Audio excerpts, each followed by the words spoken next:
in the heart of West Africa, where golden sunrises light up the arid plains of Burkina Faso, a quiet revolution is taking shape. It's not a revolution of politics or protest, but of water, land, and hope. Leading this transformation is Captain Ibrahim Traoré, the young and visionary president whose bold ambition now reaches into the veins of the earth itself. At the center of this movement lies one of Africa's most daring irrigation and river expansion. Projects a multi-billion CFA investment designed not only to irrigate farmlands, but to irrigate a nation's pride. This is not just is an uprising of dignity, independence, and self-reliance. Traoré's project aims to revive Burkina Faso's agricultural potential and achieve food sovereignty, all without the strings of foreign debt or donor dependency. This is the story of how a landlocked, drought-ridden country is turning its geography into opportunity, and how its people are reclaiming their future. One canal at a time, Burkina Faso, once called Upper Volta, has battled against nature for decades. Nestled in the semi-arid Sahel, the nation receives erratic rainfall, suffers recurring droughts, and endures harsh dry seasons that cripple farming. More than 80% of the population depends on agriculture, yet less than 15% of arable land has access to reliable irrigation. Rural families often gamble their livelihoods on a single rainy season, praying that their seeds won't dry out in the heat. Over the years, aid agencies, NGOs, and governments have tried piecemeal project strip systems, boreholes, pumps, but few have addressed the national scale of the crisis. Hunger persists, crops fail, and emigration grows. In such a context, water is not just a resource, it is survival. That is why Traoré's River and Canal initiative is so historic. It promises to break the cycle of drought, dependency, and turn water from a scarcity into a shared strength. The centerpiece of President Traoré's development plan is an ambitious national irrigation project designed to redirect and capture seasonal water flows through an interconnected system of canals, reservoirs, and reinforced riverbeds. Dubbed the Green Veins of Faso, this project focuses initially on regions most vulnerable to desertification. The first phase includes the expansion of the Sanghin Dam, which now irrigates more than 400 hectares and is poised to support year-round farming. But Sanghin is just the beginning. Engineers are mapping additional tributaries in the Maohune and Nakombe basins, identifying optimal sites for reservoir construction and gravity-fed canals.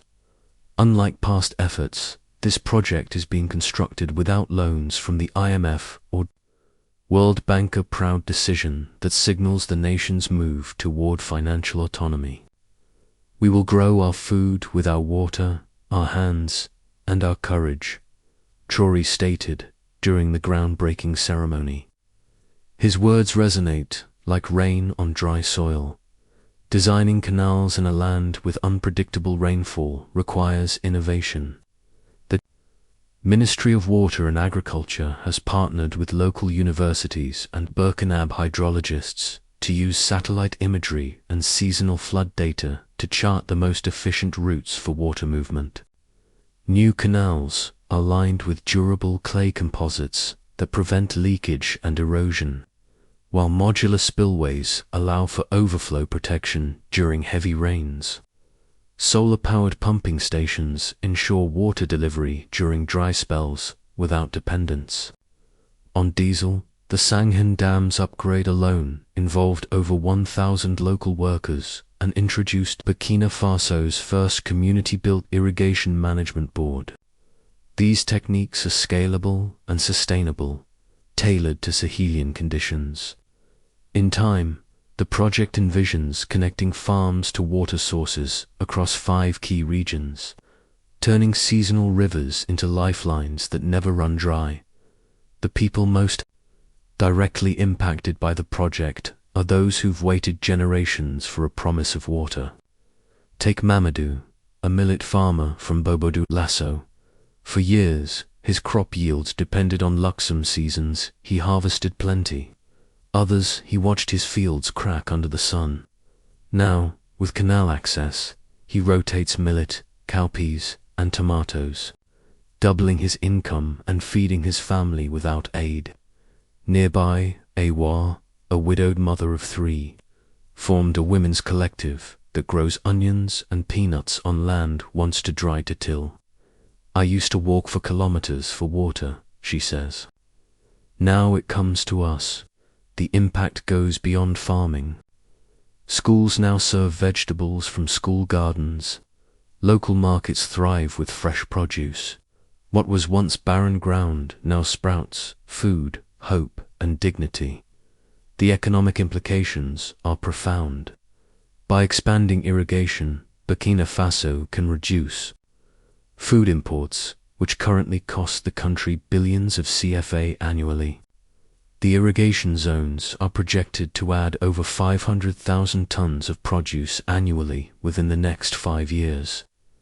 This surplus can support school canteens, national reserves, and even regional exports. Job creation is another benefit. Crews, irrigation technicians, seed suppliers, and transport workers all gain employment. The government has launched agritech incubators in 3 regions, encouraging youth to develop smart irrigation and climate-resilient seeds. Microfinance agencies have opened branches in rural areas, helping farmers invest in tools and storage. Slowly but surely, Burkina Faso is creating an agroeconomy that is African in design, African in ownership, and African in execution. Traoré's irrigation project is more than development, it is political symbolism. By refusing to borrow funds from traditional Western lenders, he has positioned Burkina Faso as a beacon of Pan-African sovereignty. His speeches regularly invoke the legacy of Thomas Sankara, who famously emphasized food self-sufficiency. The real independence of a nation, Traoré declared at the UN, is the ability to feed itself. This ethos has resonated with youth across West Africa, who see in Traoré not just a leader, but a symbol of resistance to economic neocolonialism.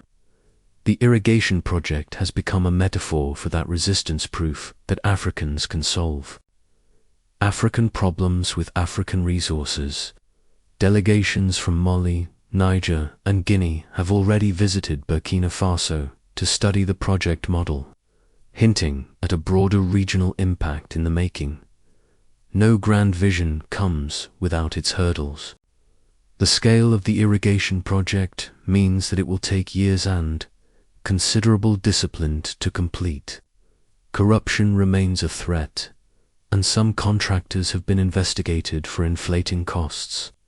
Environmental concerns have also emerged, with critics warning that certain river diversions could affect biodiversity downstream.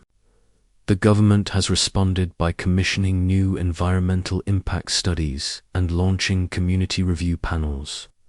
Technical challenges include managing silt buildup in canals and ensuring consistent water pressure over long distances. Yet, these are solvable problems if met with transparency, scientific rigor, and citizen participation at its heart. This project is about people.